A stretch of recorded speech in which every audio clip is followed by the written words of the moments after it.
Hi. അപ്പോൾ ഞാനിന്ന് എൻ്റെ വീഡിയോ ഞാൻ എങ്ങനെ പുരികം ത്രെഡ് ചെയ്യാമെന്നാണ് കേട്ടോ.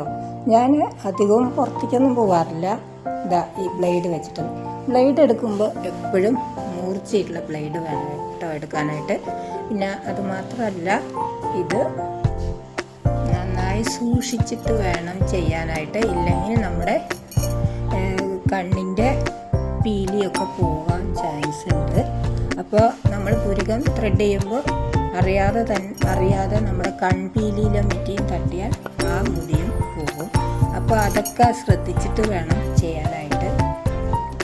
ഞാനിപ്പോൾ കല്യാണം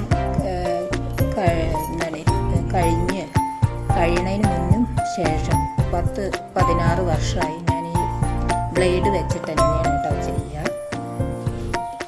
ബ്ലേഡ് വെച്ച് ചെയ്താൽ പിന്നെ ഒരു ദോഷവും കൂടി ഉണ്ട്. അത് നമ്മുടെ പീലി ബ്ലേഡ് തട്ടിയവിടെയൊക്കെ വളരും ചെയ്യും കേട്ടോ. അപ്പോൾ ബ്ലേഡ് വെച്ച് ചെയ്ത് കഴിഞ്ഞാൽ വളരുമ്പോൾ നമ്മൾ ചെയ്യേണ്ടി വരും. അറിയാലോ, ബ്ലേഡ് എവിടെയൊക്കെ തട്ടണം, അവിടെയൊക്കെ രോമം വരുന്ന എല്ലാവർക്കും അറിയാം. അപ്പോൾ പ്രത്യേകം പറയാനുള്ളത്, ഈ ബ്ലേഡ് വെച്ച് ചെയ്യുമ്പോൾ ശ്രദ്ധിച്ചിട്ട് വേണം ചെയ്യാനായിട്ട്. നൂല് വെച്ചിട്ടൊക്കെ ചെയ്യുമ്പോൾ നമുക്ക് വേദനിക്കില്ലേ, നല്ലപോലെ വേദനിക്കും. പക്ഷെ ബ്ലേഡ് ആകുമ്പോൾ ഒട്ടും തന്നെ വേദനയില്ല.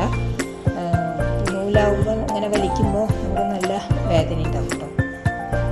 അതുകൊണ്ട് അധികം വെറുതെ എന്തിനാ വേദന നമ്മൾ സഹിക്കണമെന്ന് വിചാരിച്ചിട്ട് ബ്ലേഡ് വെച്ചിട്ട് തന്നെ ചെയ്യാം. പക്ഷെ ബ്ലേഡ് വയ്ക്കുമ്പോൾ കുറച്ചൊരു ഇതും കൂടിയുണ്ട്, ദോഷവും കൂടിയുണ്ട്. എന്താണെന്ന് വെച്ചാൽ മുറിയാതെ ശ്രദ്ധിച്ചിട്ട്. ഇപ്പം മൂർച്ചയുള്ള ബ്ലേഡൊക്കെ ആകുമ്പോൾ പെട്ടെന്ന് മുറിയാനൊക്കെ ചാൻസ് ഉണ്ട്. നേരത്തെ പറഞ്ഞ പോലെ തന്നെ കൺപീലിയൊക്കെ പോകാനും ചാൻസ് ഉണ്ട്. അപ്പോൾ അതൊക്കെ നോക്കിയിട്ട് വേണം ശ്രദ്ധയോടുകൂടി ചെയ്യാനായിട്ട്. നമ്മളിത് ചെയ്യുമ്പോൾ ചില കുട്ടികൾ നമ്മൾ ചെയ്യണം നോക്കിയിട്ട് ചില കുട്ടികളൊക്കെ ചെയ്യും. അപ്പോൾ അവർ ഇത് ചെയ്യാതെ ശ്രദ്ധിക്കണം.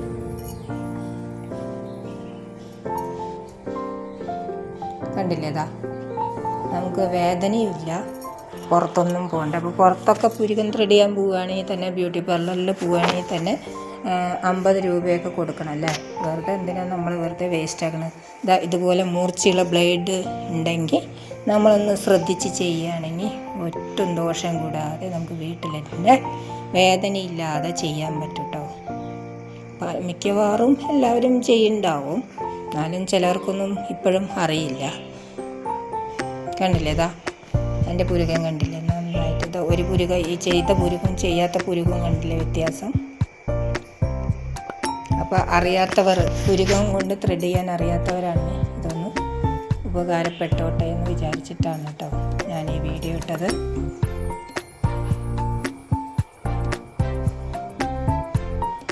അപ്പോൾ നമ്മൾ ചെയ്യണത് കണ്ടിട്ട് നമ്മുടെ മക്കൾ, പ്രായത്താത്ത മക്കളൊക്കെ ഉണ്ടെങ്കിൽ അവരും ഇത് അനുകരിക്കാൻ ശ്രമിക്കും. അത് പ്രത്യേകം ശ്രദ്ധിക്കണേ, ഒരപേക്ഷയാണ്. മൂത്തവർ ചെയ്യണത് കണ്ടിട്ടല്ലേ ഇളയവർ ചെയ്യുക, അങ്ങനെ ഒരു ചൊല്ലുണ്ടല്ലോ. അപ്പോൾ പ്രത്യേകം ശ്രദ്ധിക്കുക കേട്ടോ. കണ്ടില്ലേ, ഞാൻ തന്നെ വളരെ സൂക്ഷിച്ചിട്ടൊക്കെയാണ് ചെയ്യണത്.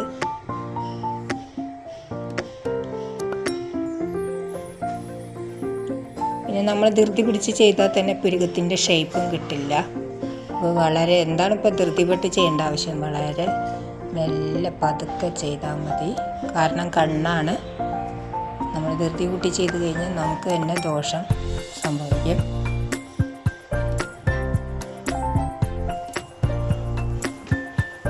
കണ്ടില്ലേ, നിങ്ങൾക്ക് തന്നെ അറിയാൻ പറ്റുന്നില്ലേ എൻ്റെ പുരുകം ആദ്യം എങ്ങനെ ഇരുന്നതാണെന്ന്. അപ്പോൾ ഇന്നത്തെ വീഡിയോ ഇത്രയേ ഉള്ളൂ കേട്ടോ. അപ്പോൾ വീണ്ടും വേറൊരു വീഡിയോ ആയിട്ട്, നല്ലൊരു വീഡിയോ ആയിട്ട് വരുന്നതാണ്. അപ്പോൾ ഈ വീഡിയോ ഇഷ്ടമായിട്ടുണ്ടെങ്കിൽ, ഇത് കണ്ടില്ലേ, നിങ്ങൾക്ക് തന്നെ റിസൾട്ട് അറിയാൻ പറ്റുന്നുണ്ട്. അപ്പോൾ ഇഷ്ടമായിട്ടുണ്ടെങ്കിൽ തീർച്ചയായും സപ്പോർട്ട് ചെയ്യണേ. വീണ്ടും വേറൊരു നല്ലൊരു വീഡിയോ ആയിട്ട് വരുന്നത് വരെ എല്ലാവർക്കും നല്ലൊരു ദിവസം ആശംസിച്ചുകൊണ്ട് ഓക്കെ ബൈ, താങ്ക് യു.